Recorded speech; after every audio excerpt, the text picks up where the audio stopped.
नमस्कार बच्चों, आज हम इस वीडियो में अभ्यास सागर से कविता 4 दोपहरी का अध्ययन करेंगे। इस कविता में अनुप्रास, उपमा, रूपक, मानवीकरण, अलंकार का अध्ययन करेंगे। आप लोगों से गुजारिश है कि इस वीडियो को देखते समय आप अपनी अभ्यास सागर खोल कर रखेंगे, जिससे प्रश्न के उत्तर साथ साथ लिखते जाएं। तो आइए हम पहला प्रश्न देखते हैं। इसमें पहला प्रश्न है कि निम्नलिखित काव्य पंक्तियों को ध्यान से पढ़िए। घूम घूम जो बल खाती थी सर्प सरीखी। दूसरा है कोई बाहर नहीं निकलता सांझ समय तक, नभ पर चमचम चपला चमकी। चौथा उदाहरण, लाली मेरे लाल की जित देखूं तितलाल। इन काव्य पंक्तियों में मोटे काले शब्दों में जिस वर्ण की आवृत्ति हुई है उसे शब्द सहित लिखिए। तो यहाँ नीचे खाली स्थान है, इसमें लिखना है। पहली पंक्ति में लिख के दिखाया भी है कि पहली पंक्ति में यानी जो सा सर्प और सरीखी लिखा है तो सा वर्ण की आवृत्ति हुई है, इसलिए यहाँ सर्प सरीखी शब्द लिखा। दूसरी पंक्ति में इसी तरह से सांझ समय में सा वर्ण की आवृत्ति हुई है, सांझ समय यहाँ लिखेंगे खाली स्थान में। और तीसरी पंक्ति में चमचम चपला चमकी, चा वर्ण की आवृत्ति और तीनों शब्द लिखेंगे यहाँ पे। चौथी पंक्ति में है लाली लाल लाल, जो काले वाले शब्द हैं, तो यहाँ पे हम लिखेंगे लावण और उसके बाद वे शब्द लिखेंगे। इस प्रकार के प्रयोग कविता के सौंदर्य में वृद्धि करते हैं, इन्हें अलंकार कहा जाता है। तो ये अलंकार समझाने की यानी एक तरीका है। फिर आगे देखिए, अलंकार शब्द दो शब्दों यानी अलम तथा कार के योग से बनता है। अलम का अर्थ है भूषण तथा कार का अर्थ है करने वाला। तो जिस प्रकार आभूषण स्त्रियों के सौंदर्य में वृद्धि करता है, उसी प्रकार कवि अपनी रचनाओं में अलंकारों के माध्यम से सौंदर्य उत्पन्न करते हैं। तो अलंकार की परिभाषा देखिए छोटे रूप में, जिस साधन से काव्य के सौंदर्य में वृद्धि होती है उसे अलंकार कहते हैं। प्रश्न संख्या 2 है कि आइए कुछ अलंकारों की जानकारी प्राप्त करें, पढ़िए और समझिए। इस करुणा कलित हृदय में, अब यहाँ पे का की आवृत्ति। दूसरा उदाहरण है चारु चंद्र की चंचल किरणें, चा की आवृत्ति। ये दोनों अनुप्रास अलंकार के उदाहरण हैं। तो अनुप्रास अलंकार की परिभाषा देखिए, जहां एक वर्ण की एक से अधिक बार आवृत्ति होती है वहां अनुप्रास अलंकार होता है। अब तीसरा प्रश्न है कि निम्नलिखित काव्य पंक्तियों में से अनुप्रास अलंकार के उदाहरण छांटकर लिखिए तथा कारण भी बताइए। तो इसमें लिखेंगे आप तरण तनुजा तट तमाल तरुवर बहुछाए।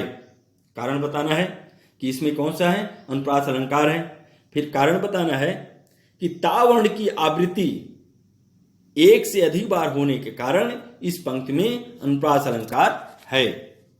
दूसरा उदाहरण देखते हैं, मधुर मधुर मुस्कान मनोहर मनुज वेश का उजियाला। तो मा वर्ण की आवृत्ति एक से अधिक बार होने के कारण इस पंक्ति में अनुप्रास अलंकार है। तीसरा उदाहरण देखिए, देख सुदामा की दीन दशा करुणा करिकै करुणा निधि रोए। तो यहां इस पंक्ति में दा और का वर्ण की आवृत्ति हुई है। तो इसमें हम लिखेंगे कि दा और का वर्ण की आवृत्ति एक से अधिक बार होने के कारण इस पंक्ति में अनुप्रास अलंकार है। तो चौथा प्रश्न देखते हैं हम। पहला उदाहरण इसमें समय शिला सा जम जाएगा। दूसरा उदाहरण, यह देखिए अरविंद से शिष्य वृंद कैसे सो रहे। उदाहरण का मैं स्पष्टीकरण भी यहां दिया है, दोनों उदाहरण का यहाँ पे। काश में समय की तुलना शिला से तथा उदाहरण खा में शिशुओं की तुलना अरविंद यानी कमल से की गई है, अतः यहां उपमा अलंकार है। तो उपमा अलंकार विस्तार में देखिए, जहां किसी व्यक्ति वस्तु की तुलना किसी अन्य व्यक्ति या वस्तु से किसी समानता के आधार पर की जाए वहां उपमा अलंकार होता है। उपमा अलंकार के 4 अंग होते हैं। पहला है उपमेय, जिसकी तुलना की जाए, यानी दोनों उदाहरण में समय और शिशु की तुलना की जा रही है। उपमान जिससे तुलना की जाए। अब समय की तुलना शिला से की गई और शिशु की तुलना अरविंद से की गई। समान धर्म क्या था दोनों में, यानी जिस गुण के कारण तुलना की जाए। जमना, समय भी अगर ठहर जाए, शिला नहीं किस तरह जमा रहता है, तो यहाँ जमना शब्द समय और शिला में समानता है, समान धर्म है दोनों में।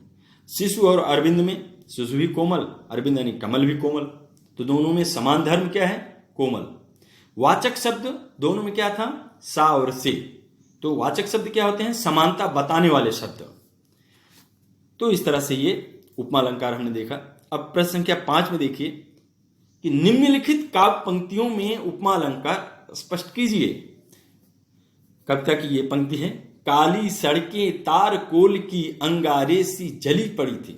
तारकोल माने अलकतरा और अंगारे यानी जो पत्थर, कोयला, कंडा आदि का जो दहकता रूप है उसे अंगारे कहा जाता है। तो यहाँ पे स्पष्टीकरण में लिखना है कि सड़कों के अत्यधिक गर्म होने के कारण उनकी तुलना अंगारों से की गई है। दूसरे उदाहरण देख लेते हैं। एक रम्य उपवन था, रम्य माने सुंदर, नंदन वन सा सुंदर। तो इसमें हम लिखेंगे उपवन के अत्यधिक सुंदर होने के कारण उसकी तुलना नंदन वन से की गई है, इसलिए यहां उपमा अलंकार है। गा में है, नंगे नंगे दीर्घकाय कंकालों से वृक्ष खड़े थे। यहां भी उपमा अलंकार। ये भी हमारी दोपहरी कविता की पंक्ति है। तो इसमें लिखेंगे हम कि बड़े वृक्षों में एक भी पत्ता ना होने के कारण उसकी तुलना कंकाल से की गई है, इसलिए यहां उपमा अलंकार है। अगली पंक्ति है, नील गगन सा हृदय शांत हो रहा था। इसमें लिखेंगे हम कि हृदय के अधिक शांत होने के कारण इसकी तुलना नील गगन से की है, इसलिए यहां उपमा अलंकार है। अगला प्रश्न है 6 में। पहला उदाहरण, पायो जी मैंने राम रतन धन पायो। दूसरा उदाहरण है, पर नर व्याघ्र सुयोधन। उदाहरण का स्पष्टीकरण भी यहां दिया है। कामे राम उपमे, रतन धन उपमान का, तथा उदाहरण खा में नर उपमे में व्याघ्र उपमान का, नर व्याघ्र, नर उपमे में व्याघ्र उपमान का अत्यधिक समानता के कारण आरोप किया गया है। ये रूपक अलंकार के उदाहरण हैं। यानी इसकी परिभाषा क्या है रूपक अलंकार की, ये देखिए। जहां उपमेय और उपमान की अत्यधिक समानता को प्रकट करने के लिए उपमेय में उपमान का अभेद आरोप किया जाता है, वहां रूपक अलंकार होता है। अगला प्रश्न है 7 में कि निम्नलिखित काव्य पंक्तियों में रूपक अलंकार स्पष्ट कीजिए। चरण कमल बंदो हरिराई। इसको हम लिखेंगे इसमें कि चरण के अत्यधिक कोमल होने के कारण कमल की कोमलता का चरण पर अभेद आरोप होने के कारण यहां रूपक अलंकार है। अगला है, गुरुपद पंकज सेवा। इसमें लिखेंगे हम पद उपमेय में, ब्रैकेट में उपमेय लिखेंगे, पद के बाद पद लिखेंगे, फिर ब्रैकेट में उसके बगल में ही उपमेय लिखेंगे कि पद उपमेय में पंकज उपमान का अत्यधिक समानता के कारण अभेद आरोप किया जाता है, इसलिए यहां रूपक अलंकार है। गा है कि मन सागर मनसा लहर बूढ़े बहे अनेक।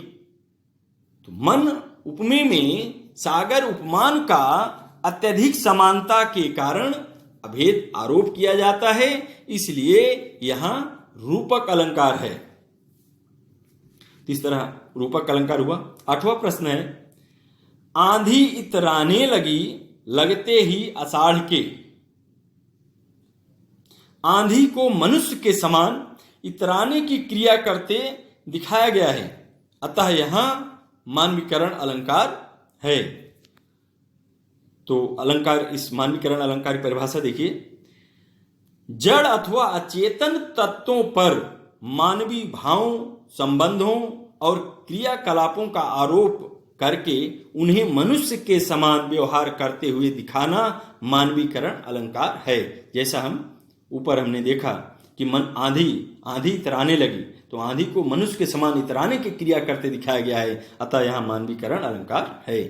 तो हम अगला उदाहरण देखते हैं प्रश्न संख्या 9 में। निम्नलिखित काव्य पंक्तियों में मानवीकरण अलंकार स्पष्ट कीजिए। यहाँ पे लिखना है हमें, इसमें लिखा है कि पंक्तियां क्या है कि कलियां दरवाजे खोल खोल जब झुरमुट में मुस्काती हैं। दरवाजा खोलना और मुस्कुराना दोनों ये मानवीय व्यवहार है, मनुष्य के लक्षण है।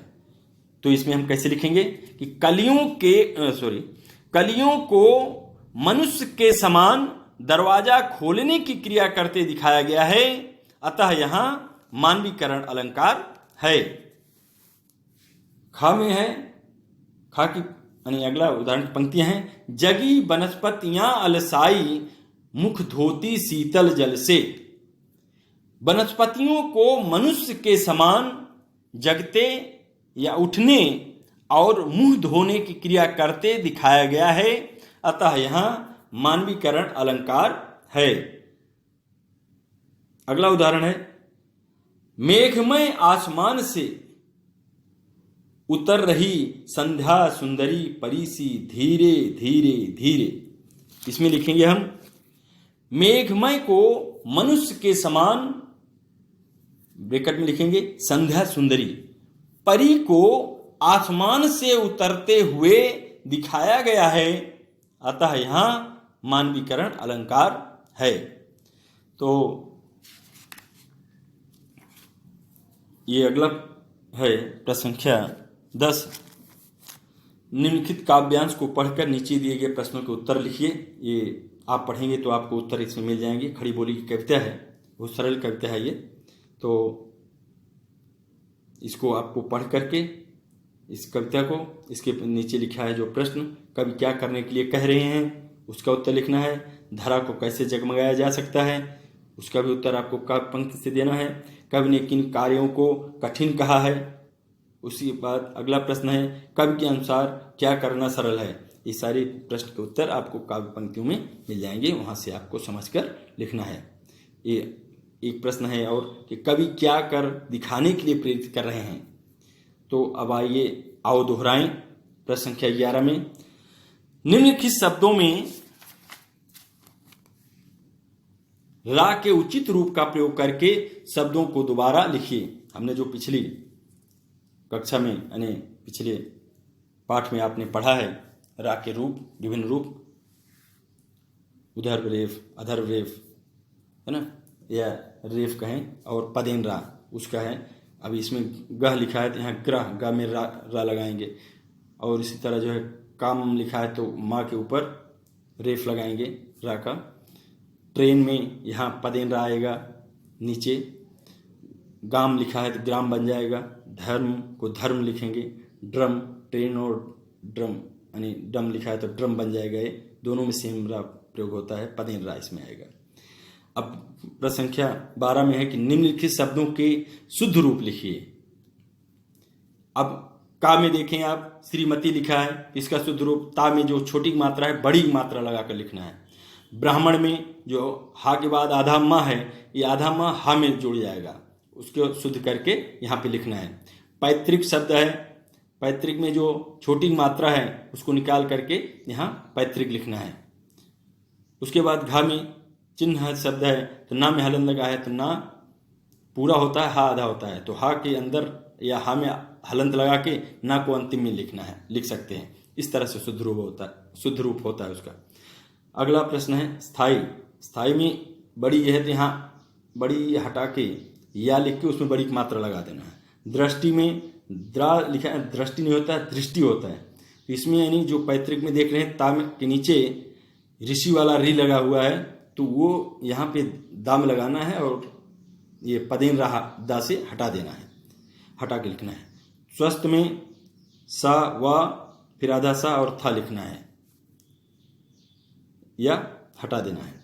उसके बाद कवित्री लिखा है, कवित्री होता है, क व या में छोटी मात्रा, त्र में बड़ी मात्रा, कव कवित्री, इस तरह से। प्रश्न संख्या 13, निम्नलिखित तद्भव शब्दों के तत्सम रूप लिखिए। जीव शब्द का जिह्वा लिखा जाएगा, सांप का सर्प, मिट्टी का मृतिका, हाथी का हस्ती, घर का गृह, चांद चंद्र।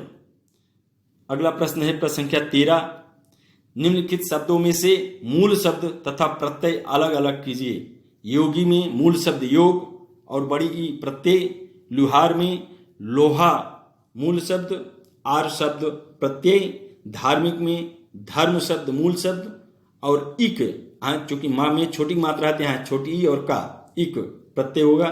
सपेरा में सांप शब्द मूल शब्द है, एरा प्रत्यय है। प्रभुता में प्रभु मूल शब्द और ता प्रत्यय। प्रश्न संख्या 15, निम्नलिखित उपसर्गों के प्रयोग से दो दो शब्द बनाइए। जैसे यहां लिखा है अति, अत्यंत, जो मैं बता रहा हूं वो भी लिख सकते हो या अपने मन से भी लिख सकते हैं आप। अति, अत्यंत, अतिरिक्त। वि शब्द है विशेष, विफल। स्व है स्वागत, स्वार्थ।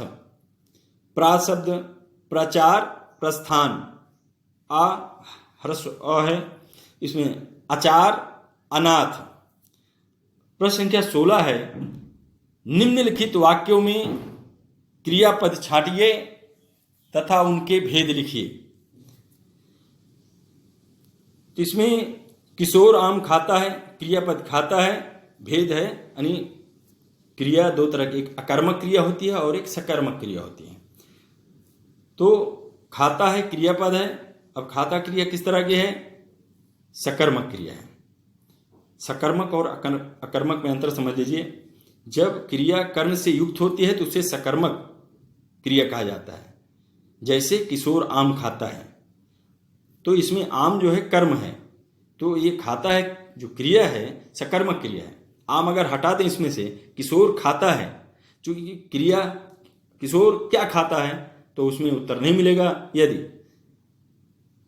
तो हो जाएगा वो अकर्मक क्रिया। अगर आम शब्द हटा दिया उसमें से, तो किशोर खाता है अगर इस तरह का वाक्य है तो फिर भेद आएगा क्रिया का, अकर्मक क्रिया। लेकिन यहां लिखा है किशोर आम खाता है, इसलिए क्रियापद खाता है और क्रियापद का भेद क्या आएगा? सकर्मक क्रिया।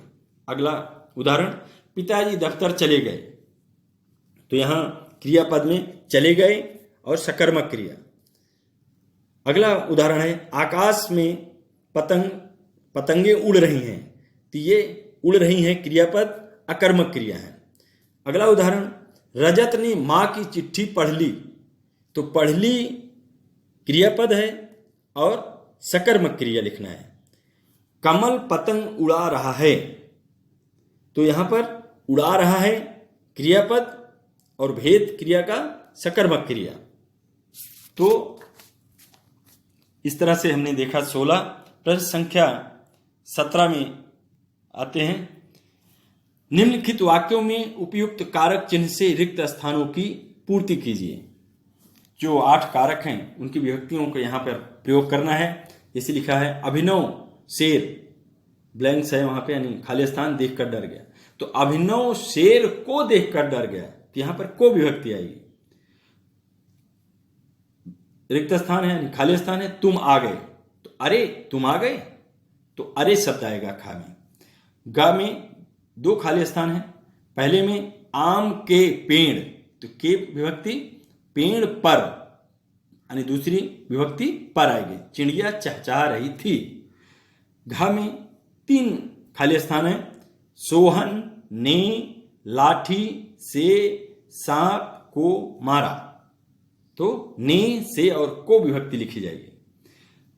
अंगा वाले में देखिए, अर्जुन ने निशाना साधा और मछली की आंख भेद दी, ने और की विभक्ति। प्रश्न संख्या 18 में देखिए, निम्नलिखित पुल्लिंग शब्दों के स्त्रीलिंग रूप लिखिए। नाती का नातिन, सदस्य का सदस्या, यम या की मात्रा, अभिनेता का अभिनेत्री, देवर देवरानी, माली मालिन, श्रीमान श्रीमती। तो इस तरह से इसका रूप बदल गया, स्त्रीलिंग हो गया ये। अब आओ लिखें, नीचे दिए गए चित्र का वर्णन 80 से 150 शब्दों में कीजिए। तो ये चित्र को देख करके आपको इसका वर्णन करना है। यहाँ पे ये स्थान दिया गया है और पूरा नहीं 100 से 150 शब्दों में इसको आप लोगों को अपने अभ्यास सागर में लिखना है। ठीक है, तो इस तरह से आज हमने अभ्यास सागर के प्रश्नोत्तर का अध्ययन किया और आशा रखता हूँ कि आप लोग इसको अपने अभ्यास सागर में पूरी भी करेंगे, क्योंकि आप लोगों को पुस्तक भी मिल गई है। तो इन्हीं शब्दों के साथ अब हम अपनी वाणी को विराम देते हैं। धन्यवाद। अब अगली वीडियो में नए पाठ के साथ हम लोग मिलेंगे। धन्यवाद।